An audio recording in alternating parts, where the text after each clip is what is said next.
Hey guys, we are live. I just want to make sure the picture is good because I see that there's a little bit of glare here. So just give me a second. Oof. Make sure we've got a nice. The sun is behind me, so let me just fix myself quickly here and block the sun. Okay, I think that'll work. I hope it works. Anyways, we are gonna get started when people jump on here. I'm just doing a live. It's been a long time since I did a live on YouTube. So there's a couple of things that I want to talk about, but in general, it's just going to be an open Q&A for anyone that wants to talk dog training, et cetera, et cetera. So, we can talk dog breeding, we can talk the dog business, whatever you guys want to do. So I'll just let some people jump on here and then we'll get started.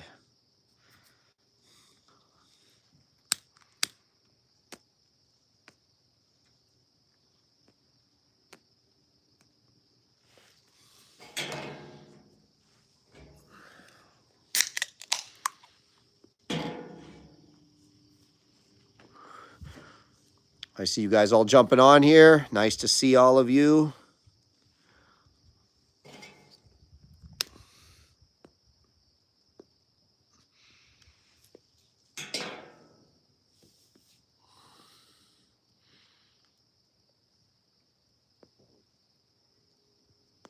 So, you guys are already jumping in with the questions.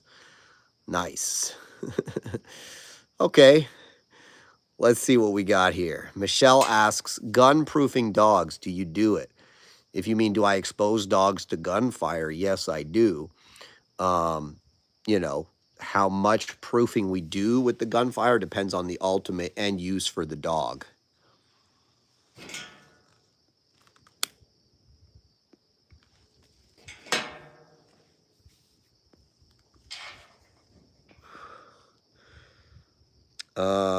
We got San Diego in the house. We got Texas in the house.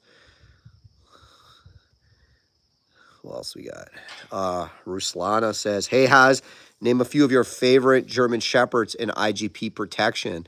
Well, I'm pretty partial to Nitra vom Eisenkrautz, so much so that I bought her daughter. I'm really a big fan of my dog, Chico. If he can stay in control for the entire protection routine, I think he's a force to be reckoned with. He's a dog of breeding quality. He's a special dog, that's for sure.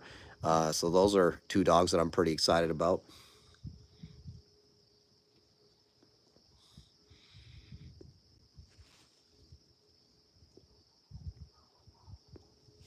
Soul Star says, what do you think the bare minimum accomplishment should be ethically for breeding working line German Shepherds, IGP 1, 2, PSA 1, 2, etc.? I don't think titles are a thing that really matter, right? Now, don't get me wrong.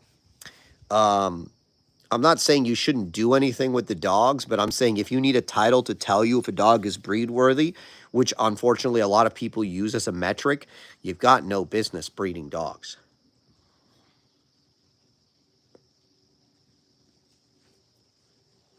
Some of the best puppies I've gotten are from bitches that have 0 titles, right? Those are often the the best puppies that I've gotten. Some of the worst puppies I've got are from females that I imported from Europe with, like an IGP2 or whatever. So, and I've been in the game long enough to see a lot of dogs that I would never consider to be breeding quality earning titles. And, you know, that in and of itself, the title in and of itself does not mean that a dog is breeding quality. So what's the bare minimum? I mean, you need to ensure the dog is healthy, that the dog has, good x-rays, that the dog has, no allergies, no significant health issues. But, you know, do we need a sport title to tell us if a dog has a courage, heart, and drive in order to be considered breed worthy? No, we don't, right? No, we don't. But most people that breed dogs don't know what a good dog is anyways. Most people in dogs really don't know what a good dog is. They do this thing that we call, some people call it being kennel blind. I just call it being a little bit too in love with your dog. It's like they love the dog so much they can't identify what it is that the dog is lacking, where it is that the dog is weak, and they can't decide whether or not the dog should be bred in spite of that weakness. For them, the dog is just the most perfect, bestest dog ever because they love the dog and they can't divorce their personal emotions from the dog with an objective, ruthless evaluation of the genetic quality of the dog, right? And in this day and age with training, you can really make a dog, with the right training. Like if you're a good trainer, you can make a dog look a lot better than what it actually is.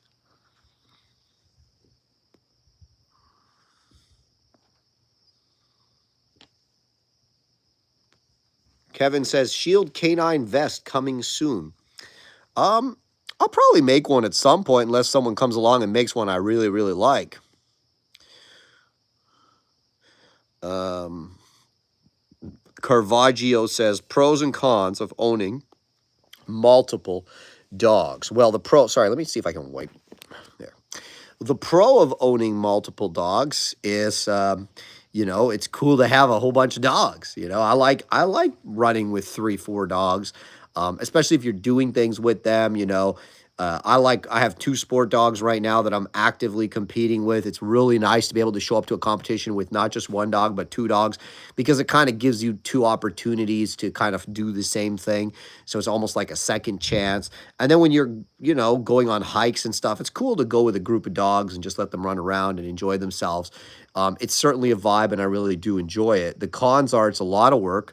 And you have to be super aware of what each dog is bringing to the group, what each dog is how each dog is impacting the other dog's behavior, and you have to be hyper aware of this because if you're not, one bad apple can poison the bunch, so to speak, and you can really lose the balance in the group of dogs or in the pack of dogs if you have a pack, if you're not really hyper cognizant of what each dog is bringing to the pack and how each dog is impacting the behavior of the other.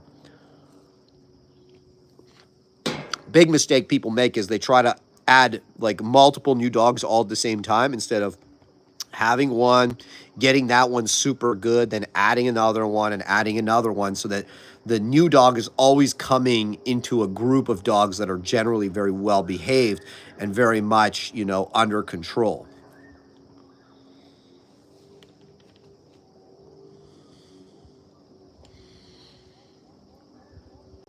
Better Built Dog says, I'm having an $85,000 year career. Oh, I have an $85,000 per year career. But I've made 40 grand this year training dogs on my off days. Do you think I should stop being a bitch and go dog training full time? My question to you is, what do you want? Do you want money or do you want to train dogs? Right? Like that's my question to you. Because my thing to you is, if the dogs are just a means to an end, right? If they're a means to money, which, look, I'm not saying there's anything wrong with that. I'm warning you, though, that if the dogs are just a means to money for you, like working with dogs, I'm not talking about your own personal dogs, right? Your own personal dogs are, I don't think anyone really becomes a dog trainer exclusively for money. For the most part, I think everybody has some level of interest in the actual act of training dogs and doing things with dogs. But it can become all about money once the numbers get high enough in terms of dogs, right? Like you've just got so many dogs to train and you don't have any time to focus on one for any period of time, and you're not able to really kind of just zero in on this dog and enjoy the relationship and the activities that you're engaging in with that dog. And it's like, I got 6 board and trains and I got to train them all the time, and like the business aspect of training dogs consumes you. um, and then it just basically becomes just about getting that paycheck, and that in and of itself can become a grind, and it can make you actually hate dog training. So I would say be very careful about it. It's not real whether you can make money training dogs. Obviously you can. It's a question of, is it the right path for you, right?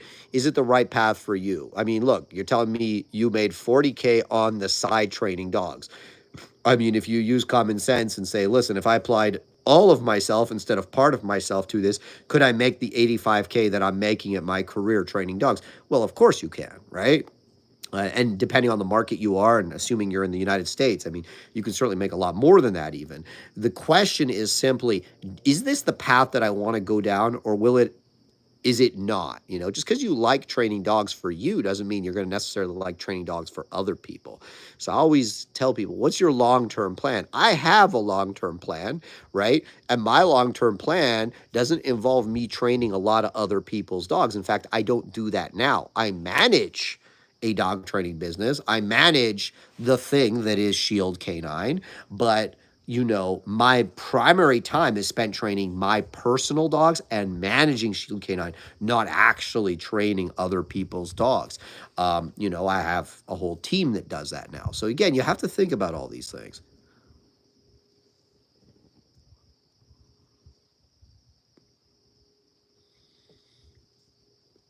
Voltron, Defender of the Universe, says, any stipulations to ship a puppy from Canada to the U.S. for a zapper went on your website, and I was looking at the GSD puppies, and you said something about shipping to the U.S. Can you clarify? Yes. We are not shipping puppies to the Like, the official rule is you are not allowed to ship puppies to the U.S. Prior to 6 months of age without any exceptions. So that's the rule. And if you want a puppy after the age of 6 months, we can help you. If you want the puppy before 6 months, we can't. Jason Steve says, best way to stop a dog nipping at you when you're out in public. Are you talking about your personal dog? I hope not.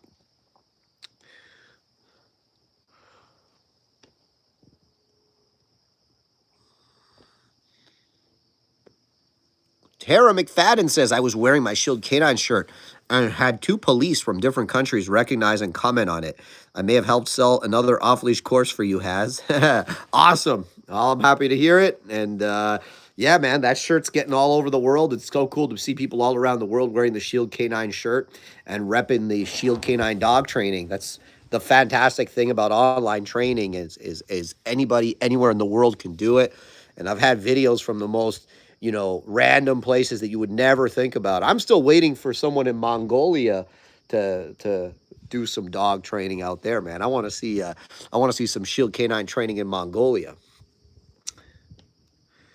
JG says, when I see the videos of you showing people with their dogs, demonstrating their dog's behavior, are there from the online puppy classes? If so, I want to order the puppy to adult package. JG, I don't know what you said there. When I see the videos of you showing people with their dogs, demonstrating their dog's behavior, are there from, okay, so you're asking if my online puppy training is showing me training other people's dogs. No, I don't really think it is. It's showing me training various dogs that I've raised from puppy. Actually, I lie. I mean, the online puppy training does involve some dogs that we trained and sold. So some of the puppies that you see in the online puppy training course were dogs that we trained as puppies and then, raised them and sold them. So I guess you could say that, so if that's what you're asking, yes, there's tons of video of that in there. Gracie and Jack's Adventure says, can you recommend a good trainer here in the Midwest? Would come to Canada, but if we can stay in the U.S., it would be easier. We are nomadic, so we can travel. Oh, look, I'm being visited by a lab. Come here, buddy. Come here. Look at that. It's my in-laws' lab. My brother and sister-in-law's lab. It's not my lab. I always say though, if you want a dog what's my biggest recommendation for breed of dog, if you just want like a nice dog, I always say a lab. They're just so happy-go-lucky. They're easy. You can make a ton of mistakes with them. They're super forgiving. They're just fantastic, fun dogs. So I love labs.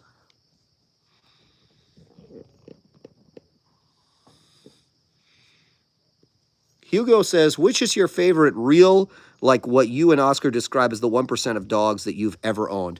I really like the dog that I own named Onyx. He was a lot of fun. I mean, they all have a special place in your heart. Um, I would say Onyx is probably so far my number one. He was just a lot of fun, and he was a dog that it was a blast training him. So I got to say he's my number one. Maybe if I keep Chico and keep going with Chico, he might replace Onyx. I had years with Onyx, so I think right now I'd have to say he's my number one.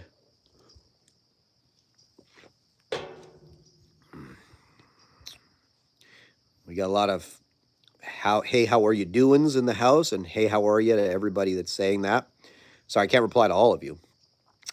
Somebody says Malinois X GSD question mark. Well, I do that mix all the time. So, you know, is it a good mix? Well, in and of itself, there's nothing inherently good about it. If you have the right individuals that you're putting together, it can certainly turn out well.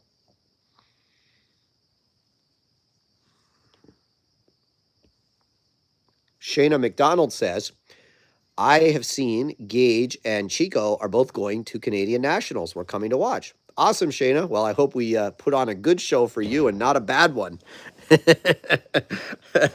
So, I have high hopes. Raphael says, Hi, Has, good morning. I would really like to buy some of the product on your website, but unfortunately, I don't live within the US or Canada. How can I order so that you could ship it here in the Philippines? Well, Raphael, I want you to email info@shieldk9.ca. And just say, look, I'm interested in X, Y, and Z. Like, and to be honest, look, man, if you're just going to order like a ball or something, I'm not shipping that to the Philippines. But if you're ordering enough stuff that it's worth it for us, we'll set up shipping and then just bill you for that separately. Obviously, our website's not set up to do that, but we can do it for you just like on a personal basis. So just email us at info@shieldk9.ca. Costa said, Hi, Has. Does eye contact in training matter? I mean, with sunglasses. Only if you trained it like that. I don't, it doesn't matter for me. I wear sunglasses in trial all the time. It drives people nuts. I wear sunglasses in training. I wear sunglasses when I trial. And then sometimes I don't, right? And it doesn't matter. It doesn't change anything. The training is the training. My dog doesn't need to make like a soulful contact of the eyes with me in order for him to be able to perform at his best. That's not a contingency that I require. But if you've trained it like that, and that's a really big part of your training, then probably. Soulstar says, I'm in police canine school. Couldn't stand being a pet trainer. People do not listen. I would go crazy.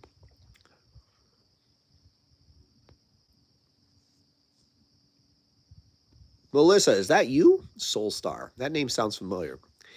If that's you, Melissa, you're going to be a police canine handler.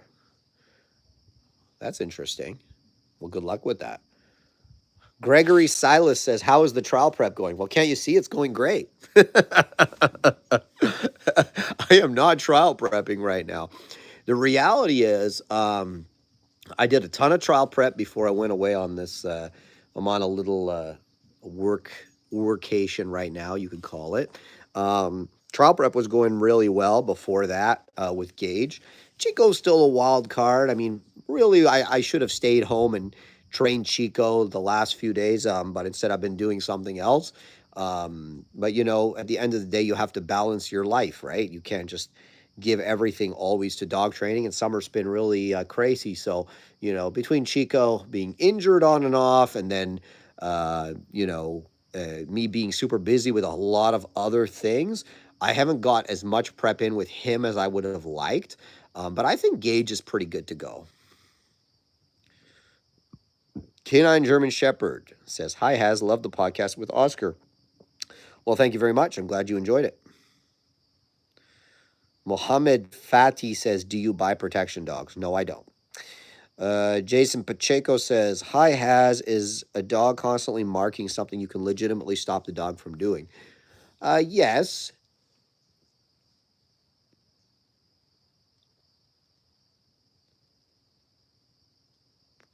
Why is the dog barking? Right? Now, in some cases, This is one of the few cases where neutering the dog actually does impact something. I find that neutering a dog will reduce, it won't eliminate, but it will reduce how often they mark. And it'll reduce that urge they have to mark as much as they do. But all that being said, I mean, listen, I've seen some dogs that were neutered still mark a hell of a lot. Um, is it a huge my thing is the dog marking instead of listening? Because I've seen that a lot where a dog will be just marking instead of actually doing what it is that you've asked him or her to do. In that case, I would certainly, correct that behavior and say, I don't care, what you want to mark on. If I've asked you to do this, you need to be doing this, right? And I'll hold the dog accountable to that.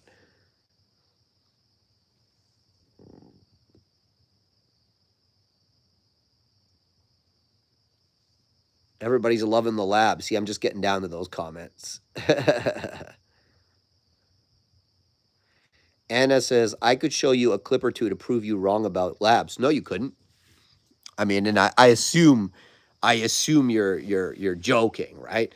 When I speak in generalities. I've seen horrendous labs. I've seen labs that, should probably get the blue juice instead of training. But that's not the point. They are the most popular breed of dog probably in the world in terms of like how many of them are out there, how many of them are registered. Um, and in general, the vast majority of them are fantastic dogs, and are great family dogs. They're trainable. They're easygoing. They're biddable dogs. They're happy-go-lucky dogs. Um, so no, the exceptions don't make the rule. And when I speak about dog breeds, I don't speak about the exceptions. I speak about the rule in general because that's what's helpful to most people. And I have seen all the exceptions. I run a dog training company, and we deal with a lot of terrible behavioral problems. And and I've seen some labs that would make your toes curl, and not in a good way, right? But that's not the point, and that's what I'm trying to say with all of this.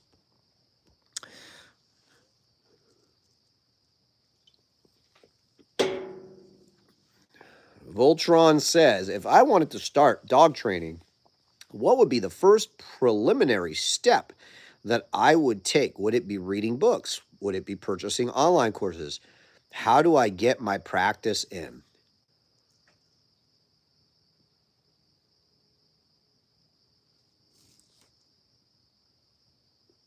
Everybody has a different journey. Everybody has a different journey. Some people, it's an in person mentorship.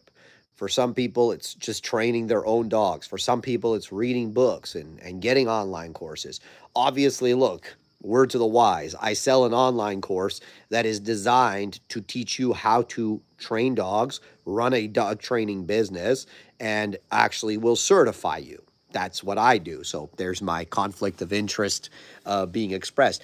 I established that course because I have a lot of people asking me those questions. And I said, well, what product can I make? What can I produce for people that is going to get them to that place of, okay, I know how to train a dog and I understand the dog training business to some degree. I understand how I should be operating a dog training business and what my goal should be when running a successful dog training business. I have a relative blueprint that I can follow, and that's what my course did. Was I kind of created that roadmap for people. I put it into a package, and then I created a roadmap for them to learn how to train dogs, run a business, and also get certified in a meaningful way. So that's what I offer, and obviously I'm going to recommend that. Can you find another route to becoming a professional dog trainer? Absolutely. If you want it bad enough, you certainly can.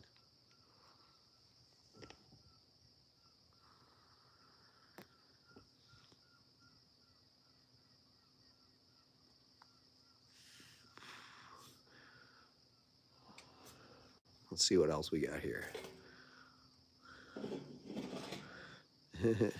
We got Onyx in the house. He said, funny, just tuned in to and Has was saying Onyx is his number one most fun dog. Onyx popped his head over the couch as he heard his name a few times. Hilarious. I should give Onyx that special command right now. No, I'm kidding. He doesn't have that special command, and he wouldn't do that to his daddy anyways. Um, but yeah, man. No, for sure he was. I'm glad that you're having so much fun with him. Kevin Salas says, "Hi, Has. Good morning from the Philippines. I bought your book and it really helped me a lot." Awesome, man. Super happy to hear it.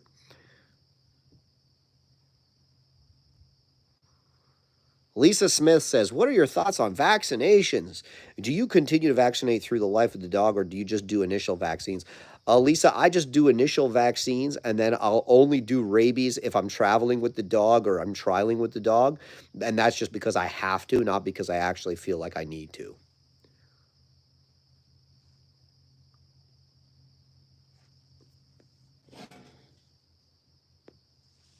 John Carlos Zavala says, "So when, if ever, is eye contact important? Or is it just a myth?" It's important if you make it important, right? I'm just telling you that when I've trained my dogs, I've trained them to not, like, I've trained them to the level that they don't need me to be looking into their eyes in order to perform what I need them to perform. So therefore, I can wear the sunglasses or whatever else, and it's not going to impact the ultimate performance of the dog, right? In terms of, is it important? Well, for sure, it's a fundamental piece of nonverbal communication, you know. So if you're going to use it in your training, the way I use it is generally to put pressure on a dog, right? Prolonged eye contact, right? Like, so for instance, if a dog is performing a behavior I don't like, no, no, right? That firm, strong, direct eye contact, right? I'll use it like that. But, you know, if I'm doing behavioral training with a dog, I'm probably not wearing sunglasses, right? Especially in the beginning phases. I'm focusing on what I need to do with the dog. But again, at the end of the day, is it a myth? Yeah, people definitely make it into like this magical kind of thing that it doesn't need to be.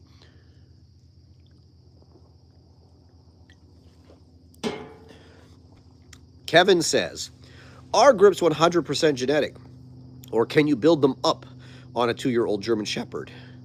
6 of one, half a dozen of the other. They are genetic, that you can certainly make them better or worse with training.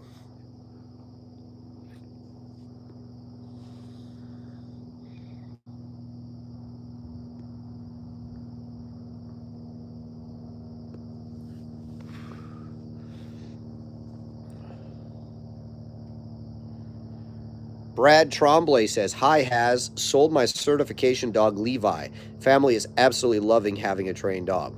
A lot of people do, man. It's not something that a lot of people. I think people are just now beginning to realize that you can buy a dog with training, and just avoid all the work involved in raising and training a dog, and just kind of get a dog that is nicely finished, and you can just kind of bring it into your life and integrate it, and I think a lot of people, once they experience that one time, they'll never kind of do it the other way again.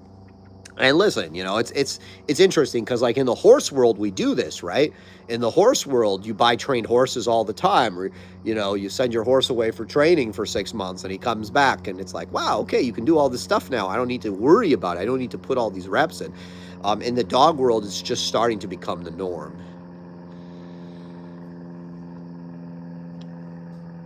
So I'm happy to hear that, Brad. You did a good job with Levi. Roderick Barnett says, "Been cleaning up my dog's recall with the off-leash section of your book. 2 weeks in, and he's off leash with minor distractions and dragging the long line. Working my way to no leash. Well, I wish you good luck in that."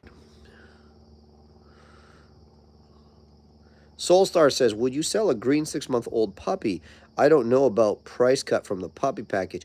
I don't doubt the quality of your puppy package. I just want my next dog to be totally green for my first sport dog."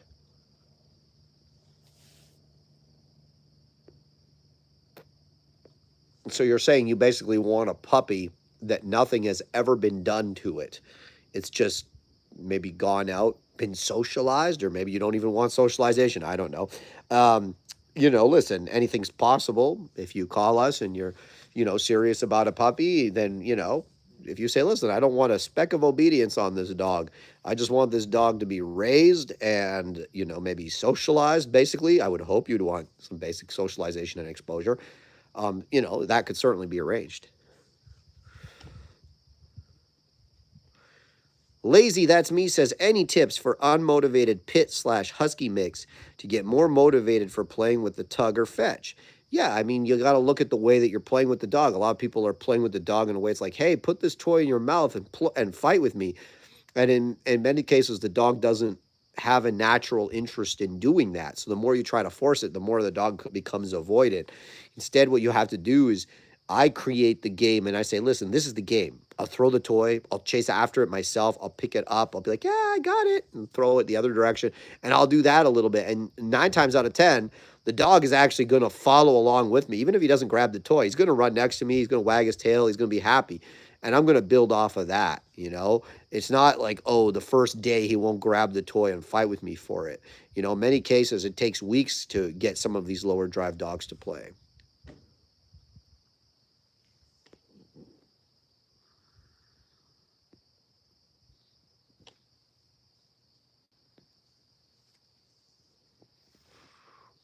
What up, what up? Let's see what else we have. Roderick says, reactivity is still an issue, but hopefully the electric can help remove the conflict of correcting on the prong. Yeah, I'm not a huge fan of correcting a dog for reactivity on the e-collar. I have a section in my book, Roderick, since you have my book on reactivity. I suggest you read it and go through it. Um, definitely go through it. I don't think, you know, for sure the prong can amp up a dog, and a lot of people that try to use the pinch collar for reactivity end up making the problem worse. But I'm not a fan of just zapping dogs when they're reactive. It's generally doesn't work too well. Ozzy said, when is a dog too old to train? When it hurts him to move his body, when he's like not able, when he's not physically really able to move around, when he's not in good shape, I would say that's when he's too old.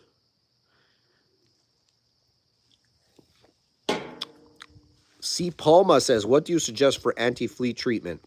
Well, I use Advantix Multi. Sorry, I don't use any natural remedies. I don't screw around with fleas or ticks, man.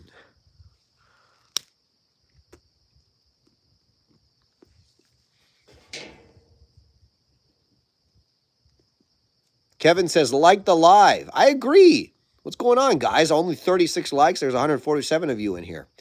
Like the live, god damn it. Melody says, hey, Haz, how do you manage a vet reactive dog? My dog gradually developed a negative association to the vet after getting his monthly injection. Should I correct him as I correct him for dog reactivity? Absolutely, right? But I would set it up.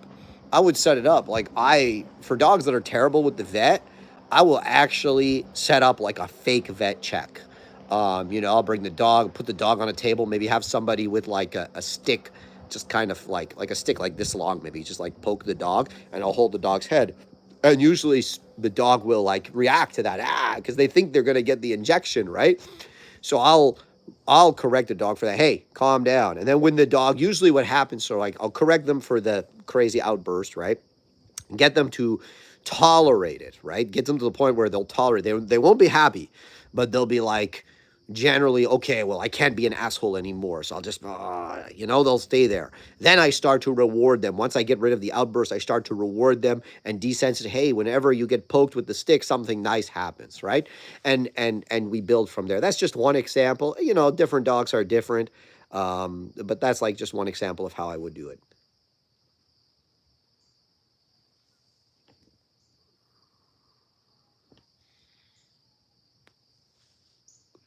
Yesenia Vales, one of my good customers, says, my S letter puppy is amazing. Thank you. Did you hold any of them back? Unfortunately, I didn't. I had like too many people on the list, and I had to look after everybody on my puppy list, especially with the shipping embargo occurring in the US. So all those puppies got sent out. Everybody loves that S litter. I'm going to have to use that stud again. I think Yarrow and Swamp. I might even repeat that breeding, but everybody that has them likes them. So I'm not surprised that you're happy with that puppy.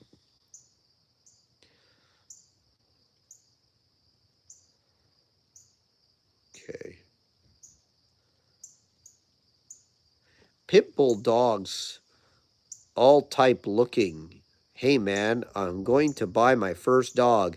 It should be a guard dog and a nice companion. Should I be going to an American Bully or a GSD? Well, my friend, those are two very different types of dogs with two very different temperaments. I would suggest that you educate yourself on, both of those types of dogs. I would also suggest that you understand that a bully is not a working dog. A bully is a dog that is actually the product, and they vary a lot in temperament because they're from a lot of different lines, right? You've got bulldog in there, you've got pit bull in there, you've got mastiff in there. It really depends on the kind of bully that you're getting, and they come from all sorts of different breeds that are mixed together to create that specific look. And it's a dog that is ultimately bred for a specific appearance. So you have to be aware of that. German Shepherds, there's a lot of different kinds of German Shepherds. There's show line German Shepherds. There's working line German Shepherds. There's a lot of different potential, versions of the German Shepherd. So again, you have to decide what works for you, what works for your lifestyle, what's really important to you.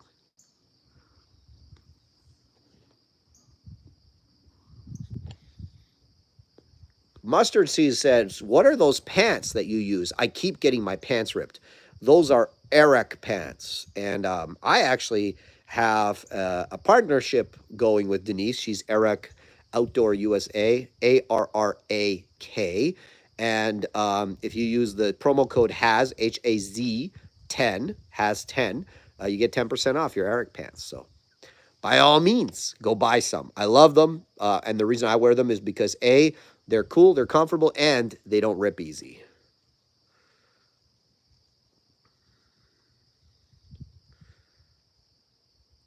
Jindo Man says, "Has the sky behind you looks beautiful. Can we see a little more of the scenery of where you are today?" Yeah, for sure. The sun is setting, as you guys can see. I believe that is Lake Huron behind me. And it certainly is beautiful here.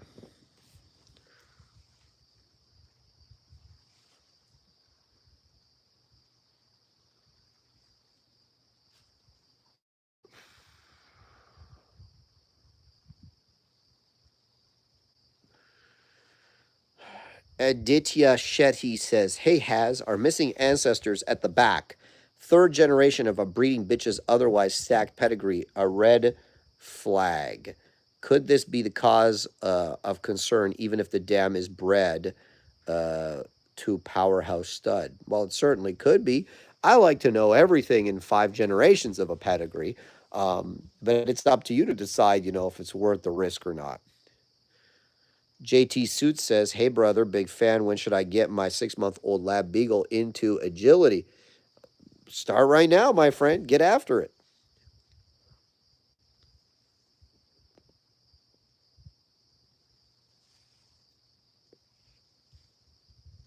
Joey Crow says, "I'm looking to get more experience with behavior mod.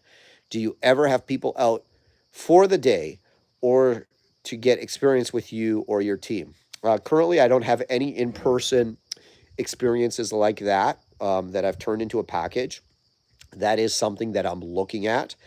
And I may offer something like that soon, but currently I don't have anything like that.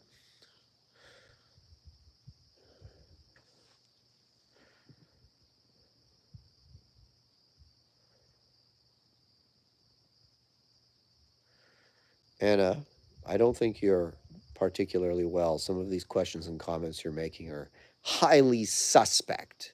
Get out there and train a dog or two, and then get back on here. I think it'd be more productive for you. Marcus Ellison says, "Do you do ring sport like Mondio ring or French ring?" No, I do not.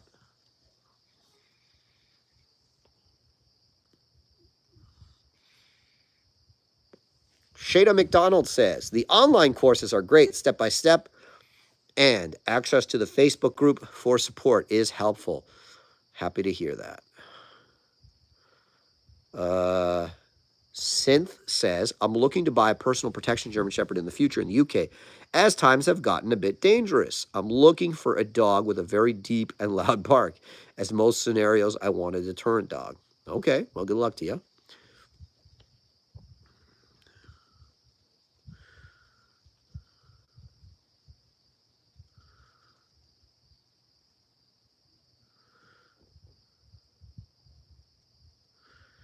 Trenton Robertson says, my German Shepherd will not bite hard during bite work. It's like he's playing.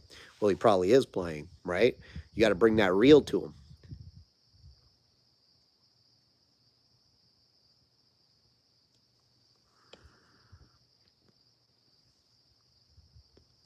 A lot of people don't know, like, I see a lot of decoys playing protection, and there's a time to make it playful and there's a time to make it real. And a lot of people don't understand how to kind of walk that line with the dog and when to go one way or the other.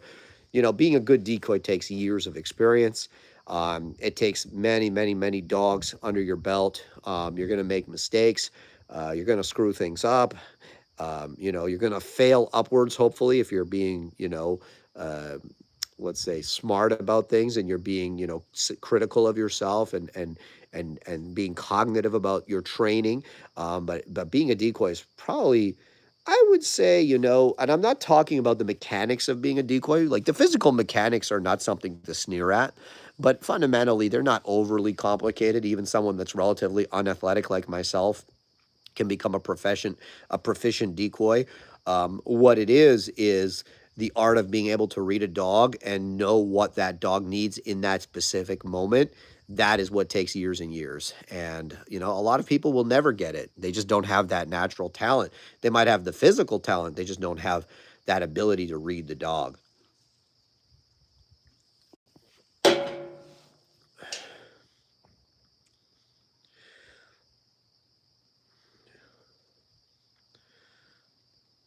Away to me says at 4 months old, Capo has had only 2 accidents in the house and 0 in the kennel. Puppy management. I have some jealous friends. Love the online courses. I'm happy to hear that, and I'm glad you're doing well. Anna, you're just spamming the chat. I think I'm going to have to remove you if you keep posting in here. You've really not offered anything productive at this point. So either be quiet or I'm just going to remove you. Danny Crickman says, come on, everyone, hit that like button. Thank you, Danny. It's like people can't, be bothered to just hit a button. It costs you absolutely nothing. Hit the button. It helps the algorithm. Tara McFadden says, my first baby is on the way. Do you have advice on how to safely introduce the newborn and an almost 2-year-old dog? He's fairly obedient, but that puppy excitement will be there at that stage. Well, Tara, I have great news. I literally did a video on this with a 2-year-old dog and my new baby on YouTube. It's absolutely free. Just search on my channel, introducing baby to dog or something like that. It'll pop up, and I did a whole YouTube video on how you introduce a baby to a dog and my philosophy around all of that.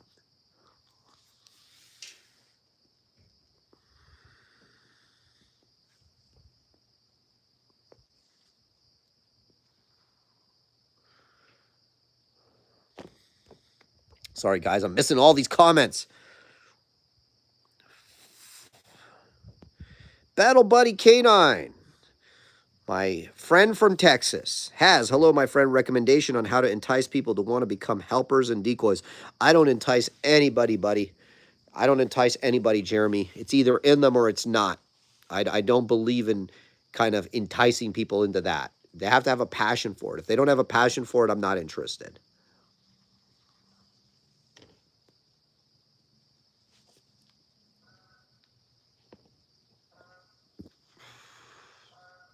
Thomas Bass sends a $1.99 super chat. Paying for that coffee, Thomas.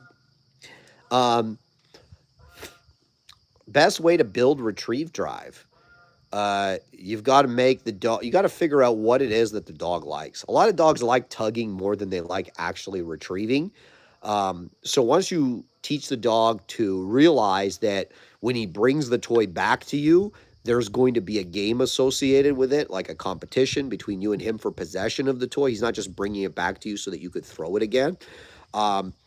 That's when you'll see the drive to actually go get it and bring it to you comes alive, because the dog's like, oh, this is how I get to the fight. This is how I get to that competition that I love so much, where I get to compete with this guy for possession of this ball or this tug or whatever it is that you've got going on there.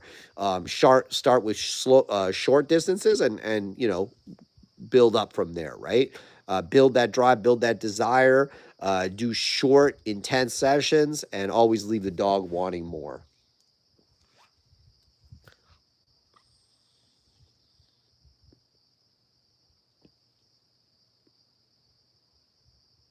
Joanna says, got bit for the first time from my Borbal ex-band dog over a bone.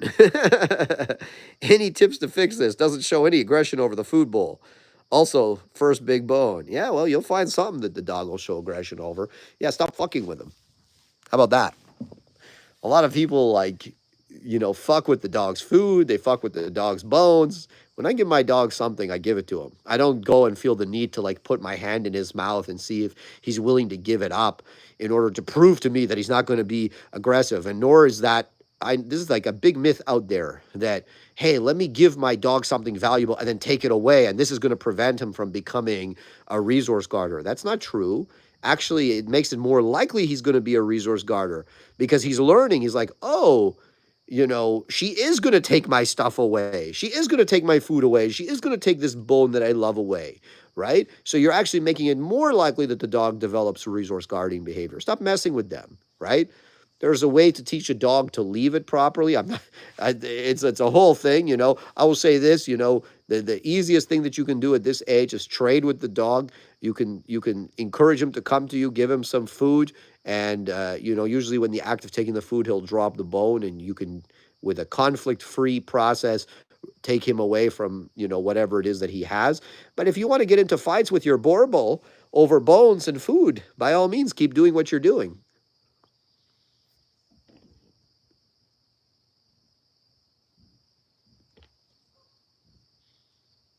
Anonymous says, Zach George took down his police canine video.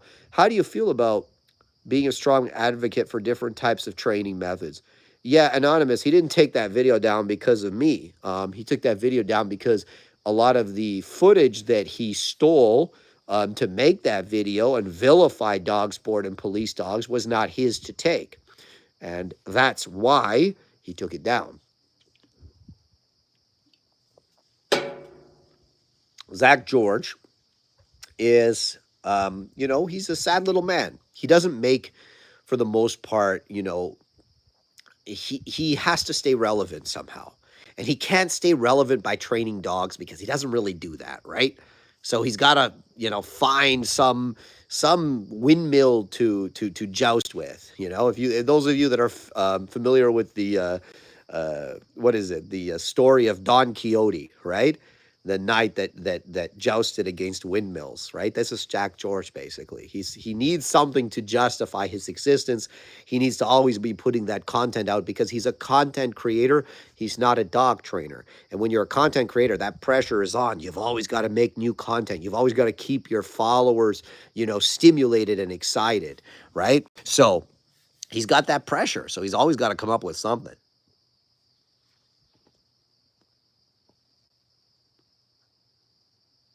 Little Ninja says, Sup has enjoyed the no BS talk between you and Oscar. Do you think you'd make it out to LA? Would love to see you meet Caesar too. Haha. I don't know. I might end up in LA. We'll see. I wouldn't be surprised if I end up in LA sooner rather than later. KT says, I know this is off topic. I saw Hurricane's puppies. They look adorable. Glad she finally took. When will you know if you'll use her again? I won't know for 6 months, KT. Gregory Silas says there's a lot that goes into grips. Generally, bigger dogs will have stronger grips, assuming the drive and nerve are good. I don't know about that, Gregory. I've seen plenty of small dogs with fantastic strong grips, and I've seen plenty of big dogs with kind of a softer grip and certainly not the same level of commitment. I don't believe in the size of the dog. It's the genetic quality of the grip, and then after that, it's the genetic quality of the dog's nervous system and heart.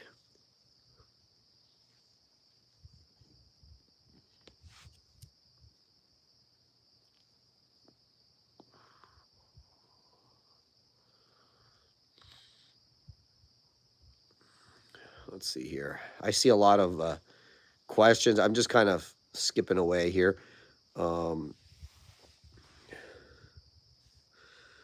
Onyx Von Diandico says, how many audit spots open still in Florida? Onyx and Lego. Onyx's son will be there. Oh, that's awesome. I haven't seen Lego in a long time. Um, how many? I don't know how many audit spots. I think it's unlimited. We don't really cap audit spots. As many people as want to come to watch are welcome to. Um, German Shepherd Rex says, in your 1 day trials, have you noticed less than usual energy in OB phase a few hours after tracking? Not really, but my dogs are well conditioned. And, if your dogs aren't well conditioned physically and mentally to that type of work, then for sure you'll notice a lower drive.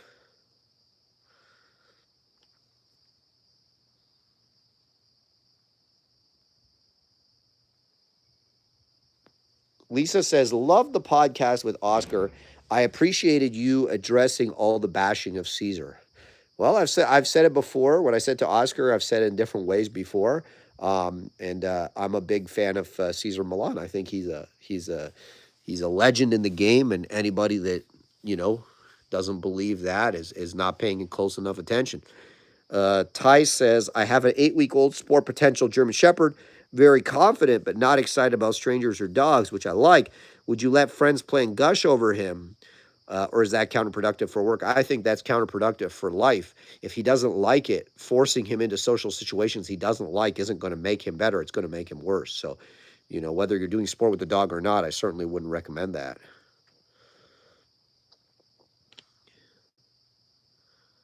Soulstar says, does the CDC limit pup? Hold on a second. Just email me about that. I'll answer your email. Shayna says, is your book available as an audiobook yet? No, it's not. I was planning on doing an audiobook once I have some plans with the book. So once I get around to doing that, then we'll worry about the audiobook.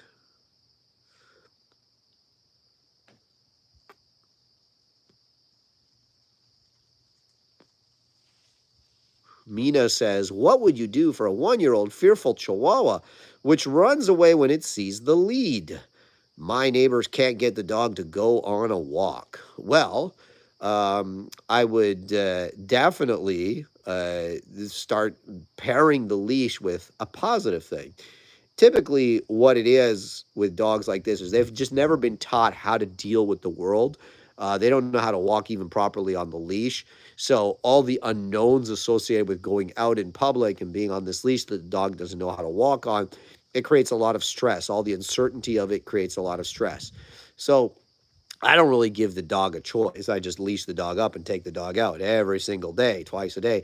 And what you'll see is every dog, when they achieve a level of natural balance, right, mentally and physically, they begin to enjoy the walk. They begin to enjoy the ritual of going out and going on the walk and smelling all the smells and seeing all the sights and so on and so forth. So if they're able to begin walking that dog in a meaningful and constructive manner and not giving in to the dog's fear and outbursts, and instead guiding the dog firmly but in a caring way towards what the dog should be doing, a lot of these problems will go away.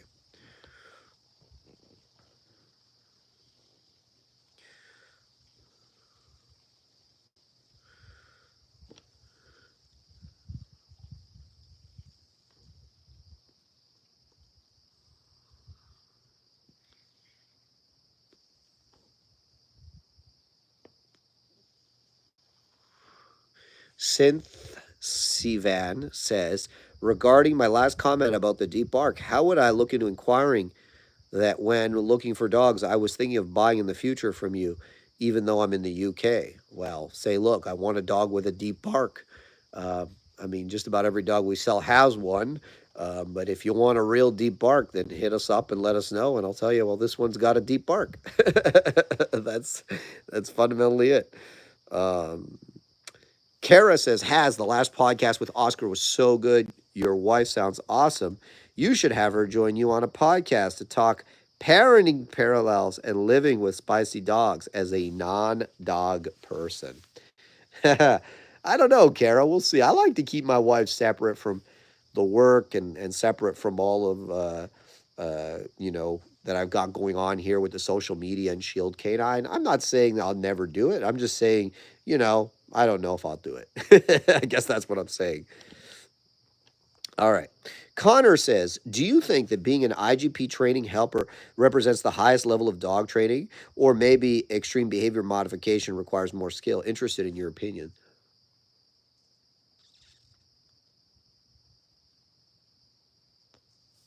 Title teaching helper, Connor, doesn't mean anything in and of itself. Any organization can grant that title. There are many people that I would say in North America. There are some, maybe not many, but there are some people that have the title teaching helper in North America that I would never go to for any kind of helper work that was developmental in nature, but they have been by whatever organization given the title teaching helper. And there are many helpers that have never been given any title by an organization. Well, not many, but again, there are a few titles. There are a few helpers that I happily pay money to in order to trust them to work my dogs and develop my dogs. And I would say that I'm one of those people as well. There are people that pay me and bring me their dogs, and I'm certainly not a official teaching helper, and nor do I feel the need to ever be one. My skill does not require the skill that I've garnered over years and years. Does not require any organization to acknowledge it or give me a piece of paper that says I am now this. I know what I am and I know what I'm not. And obviously the market will decide. If the market thinks I am X, then they will treat me as such, and if they think I am Y, they will treat me as such. So a lot of people put a little bit too much stock in what various organizations are saying, like, oh, that person's a teaching helper. Okay, take your dog to them, see what happens, right? Or vice versa. So, and I'm not saying that all official teaching helpers are not good. I'm just saying that there's a lot of them that, in my opinion, aren't nearly as good as you would think that they should be.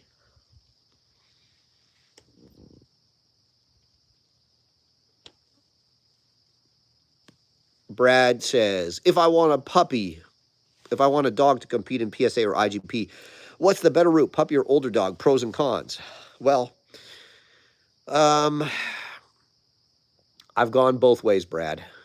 I gotta say, the dogs that I get as puppies, the dogs that I've raised as puppies and trained, it can go both ways. In that some of the dogs that I raised as puppies never saw a trial field because by the time the dog was a year old, I saw that there was just never going to be enough there for it to be worth it for me to show the dog. And that's the problem with puppies is I don't care what the parents are. You can never be 100% sure about the level that the dog will be at, even with the top level pedigree. You can never be sure about the health. Maybe the dog's going to have a bad elbow or a bad hip or whatever else. So there are a lot of unknowns with a puppy.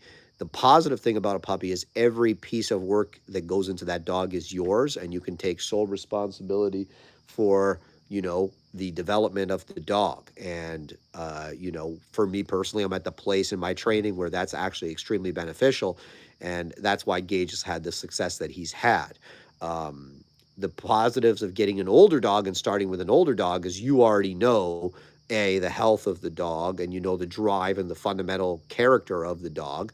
The downside is the dog may already have some bad habits, and obviously putting a foundation on an older dog is different than putting a foundation on a puppy. So there are pros and cons to both.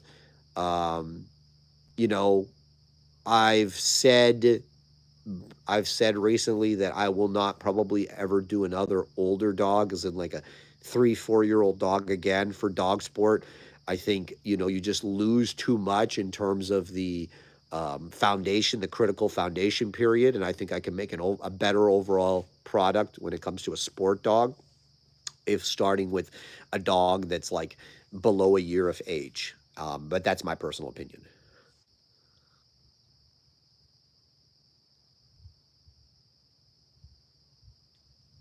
Velcro 1997 says, how long has been live? YouTube didn't notify me yet again. It's a conspiracy, I tell you.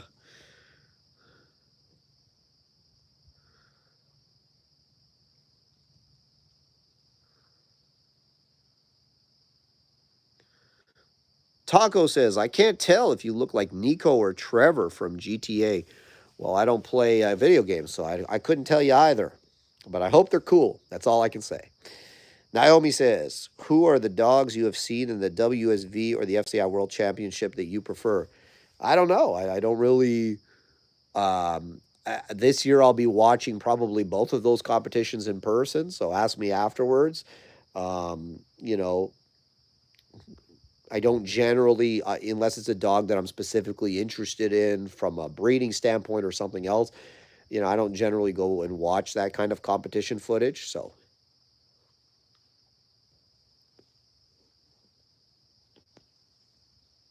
call me crazy, Naomi. I'm generally not like I don't fanboy over other people's dogs, and that's a bit of an ego thing, right? I think about my own dogs and I think about my own goals for those competitions. So, I don't really have time to think about other people's dogs too much. That being said, I'll be there in person this year, so I'll be watching, and I'm sure I'll see some dogs that I really like, and then some dogs I don't like so much. Christina says, love watching your videos. I have learned a lot. I'm getting my Malwa next spring. Can't wait till I get your videos and get going. Well, I wish you good luck, Christina, and I hope you have a lot of success with that Malwa. Ruslana says, do you think good grips come only from prey drive or aggression plays a role too?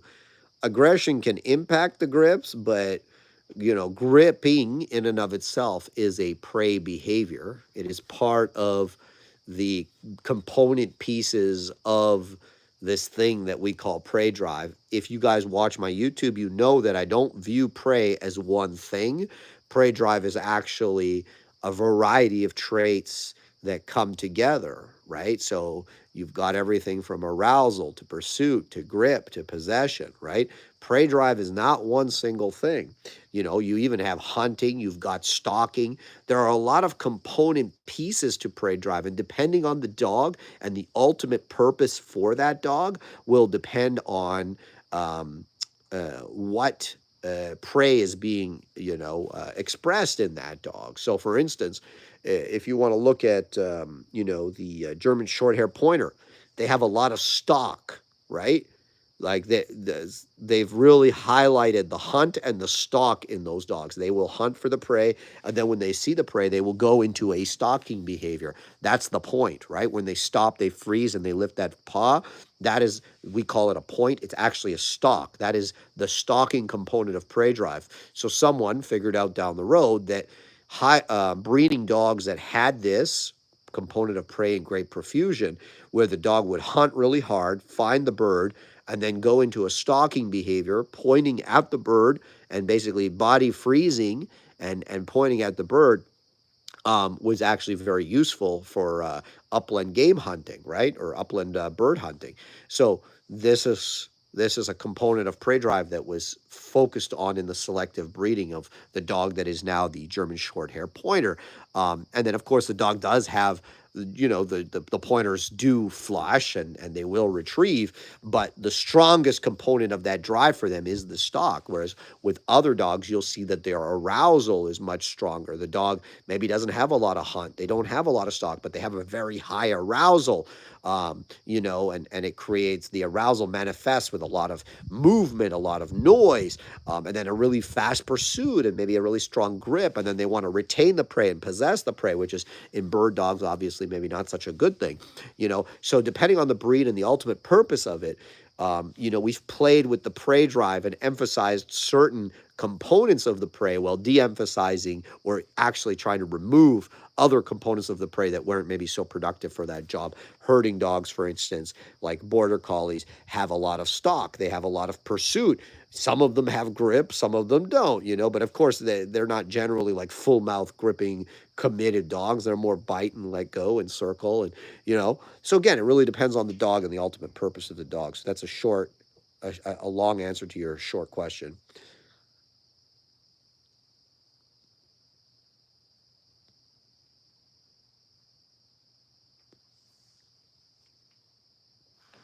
Gunner says, bro, you know nothing because you contradict yourself, all while sounding sorta belittling to everyone.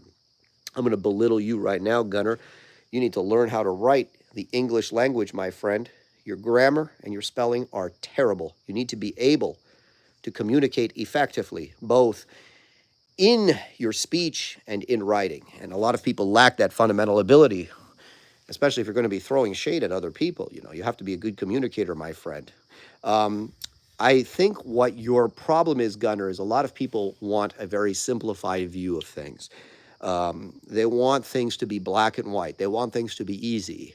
And I don't, I understand, that a lot of people, especially those that maybe are, let's say, maybe limited intellectually or more ignorant of the way of the world, they like things like that. They like things in little boxes. This is this way, that is that way.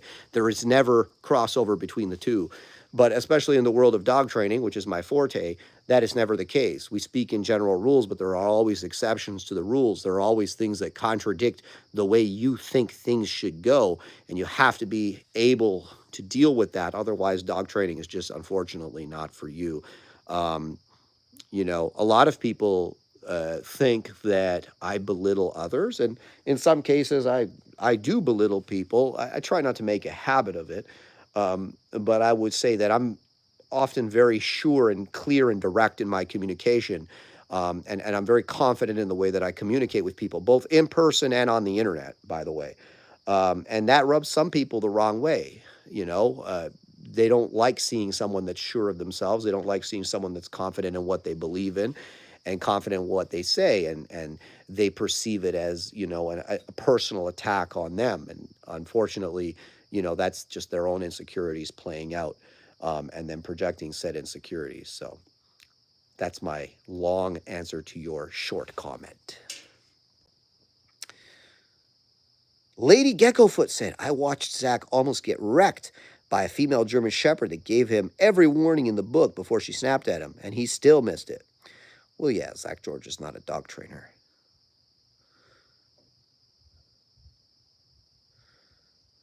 Let's see. Anybody has anything?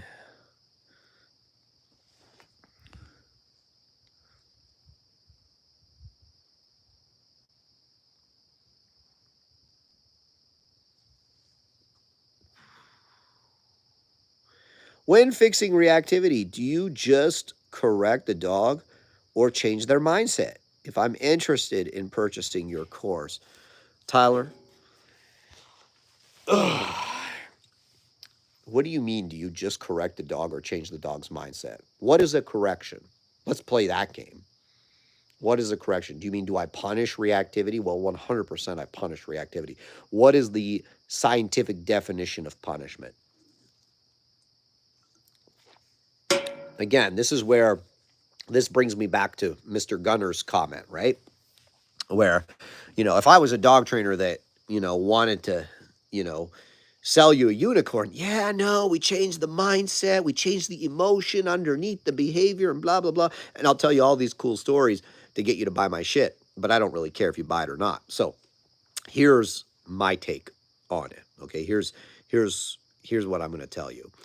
If you look at the scientific definition of punishment, it is a adverse stimulus that we're talking about positive punishment now, an adverse stimulus that you apply to a behavioral contingency that causes a reduction in said behavioral contingency or ultimately an extinction in that specific contingency, right? So basically, you are doing something unpleasant when the dog does something that you deem to be unpleasant in order to cause a reduction in that behavior and ultimately an extinction in that behavior. That is punishment, okay? Now, if I created an extinction in a specific behavioral contingency, have I changed the dog's mindset?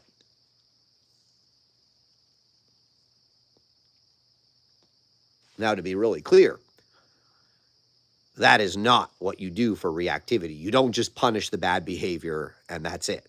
That's actually not the solution to reactivity. I've said it 100 times, I'll say it again. The solution to reactivity is a holistic approach. You remove the bad behavior. You create extinction in the bad behavior. You punish the negative behavior. You don't allow it, okay?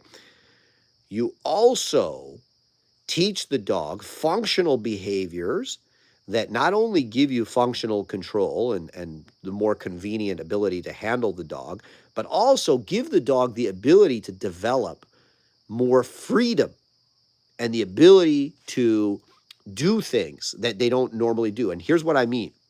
A lot of people keep their dogs in a state of containment. The dog is always on the leash. The dog is always being managed. The dog is always going from one form of containment to another. The dog is on a leash. The dog is in a crate. The dog is locked in a bedroom. The dog is locked in a backyard. The dog goes to a fenced off-leash area where there's no other dogs. The dog is always moving from one place of containment to another place of containment to another place of containment. The dog is never given freedom to choose, right? Now, my outlook is completely different, right? My outlook is I want to get the dog to the point where he's off leash everywhere. And not just because it's cool to have your dog off leash, not just because, it's easier for you for your dog to be off leash trained and easier for your dog because your dog gets to experience more, but because it has a profound behavioral impact on the dog, right? Being off leash has a profound behavioral impact on the dog because why? In order for the dog to be off leash with you and, not get into a whole bunch of trouble, the dog has to do what? The dog has to learn to control himself, right? And if you train properly, the dog learns to control himself in every aspect, not just out on the street around other dogs, but everywhere in the house, on a hike, passing other dogs, around traffic. The dog is constantly exercising this muscle of impulse control.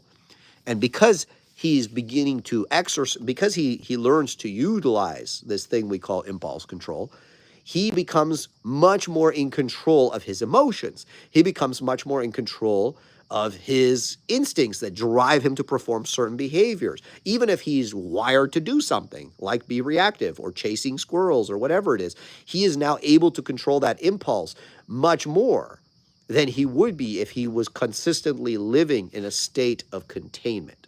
So my training system is designed to teach a dog to exercise impulse control across a broad spectrum of behaviors and environments.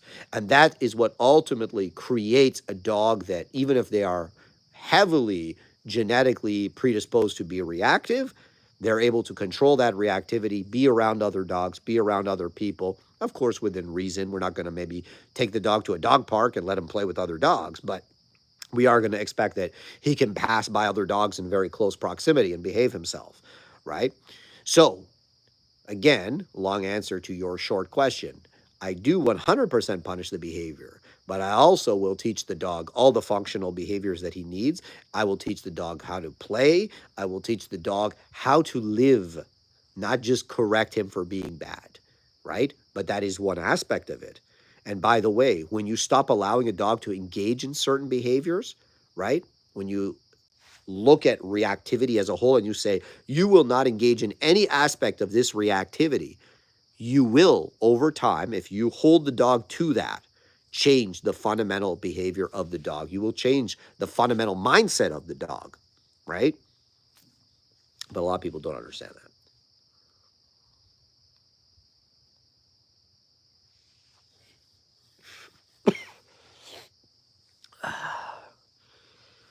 Okay.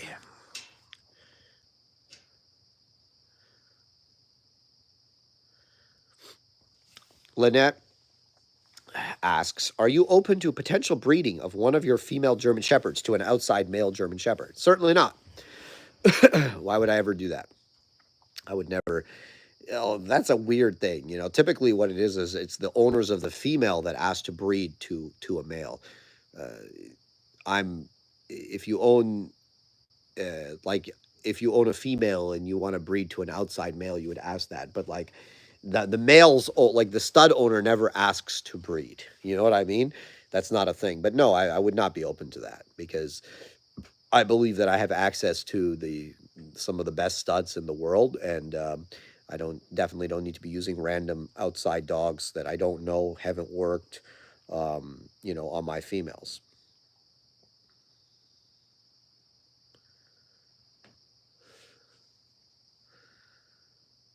Let's see here. Someone says, when someone should use a head halter instead of a prong collar? Never. I don't like the head halter. I don't think it accomplishes the behavioral change that a prong collar or maybe some other tools can accomplish.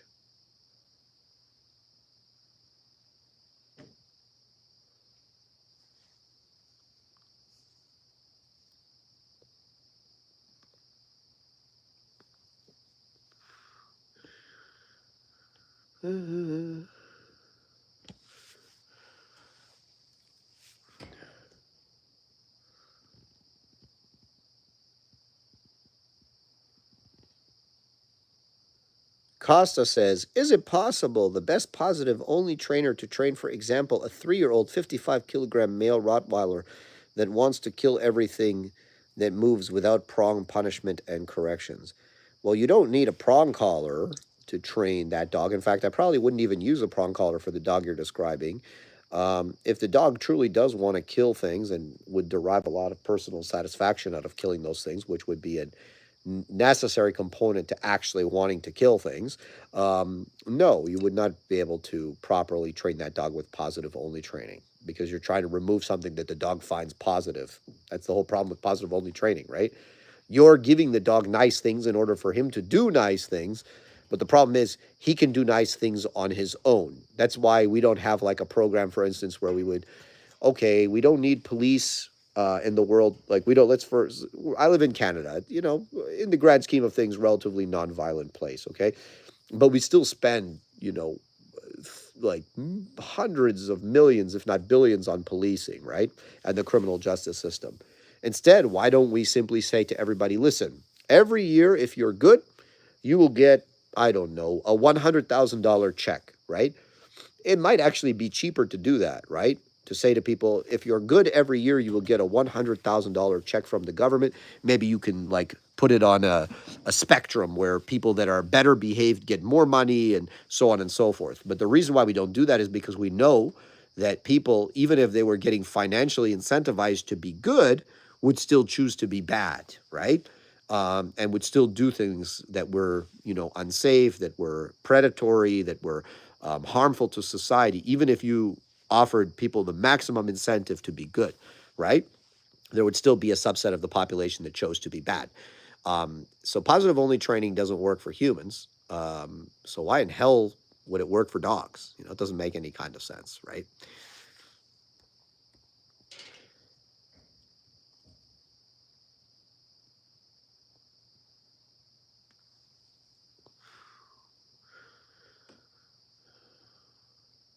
Velcro says, I'll be at Shield Canine Guelph tomorrow for dock diving. And then twice a week starting Sunday. We are having a blast. I am happy to hear it, Velcro. I hope you enjoy yourself.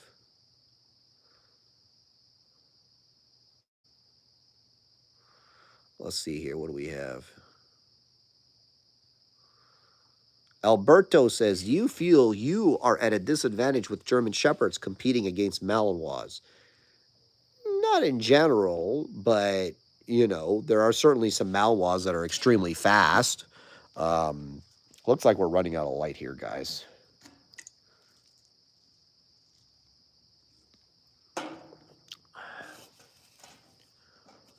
So there are certainly some Malinois that are extremely fast, you know.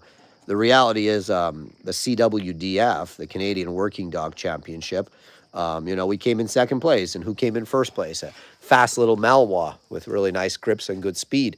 So, you know, the reality is, you know, yeah, some of those Malinois are rockets, you know, but German Shepherds bring something, Malinois bring something. At the end of the day, there are different places to beat a dog in a competition.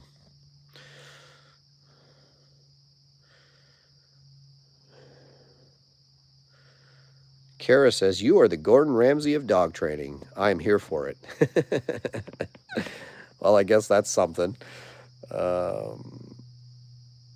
Connor says, IGP, do you think calmness and biting is graded because thrashing is just plain bad? Or is it to make it easier on the judges so they don't have to discern between avoidance or dominance in thrashing? Well, technically, if the dog thrashes, like if the dog torques their body on the grip, but the grip doesn't change, that's not actually a points. You don't lose any points for that. The reason the calmness of the grip is inherent to IGP is because it's how they judge the confidence of the dog. Dogs that vocalize on the grip, dogs that adjust their grip, it is deemed as a confidence issue, right? And that is why, and in many cases, to be honest, to be fair to them, that is actually true. It is actually true. The dogs that do that are experiencing maybe a bit of a confidence issue there. And that's creating hectic behavior in the grip. That being said, I've seen some dogs that aren't maybe what I would call genetically the strongest or the most courageous, that they've just really bred that grip into them, and they just have this grip that's like a vice and never changes no matter what's happening. Even if the dog's eyes are rolling to the back of its head and it's like, holy shit, I'm gonna die, his grip doesn't change just because that's such a strong, genetic factor. And I've certainly seen that as well, but that is why it is the way it is.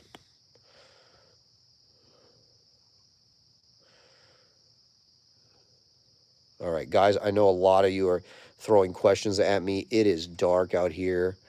And I think what I'll do is I'll do another one of these, maybe like a Thursday. Maybe I'll do it on Thursday. Maybe I'll do another one tomorrow night. I don't know. But I think I'm going to wrap this one up. Grim Reaper, I'm going to answer your question, and then I'm going to wrap this one up. I'm sorry for those of you that I didn't get to your question.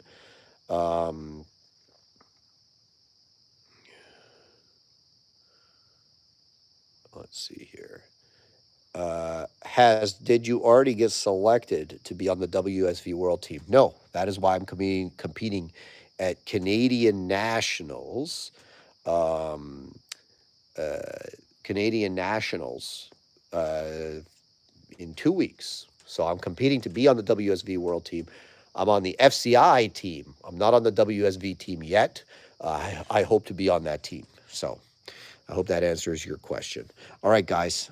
Thank you very much. You all have a good evening. Thank you for tuning in. And don't forget to like the video. See you on the next one.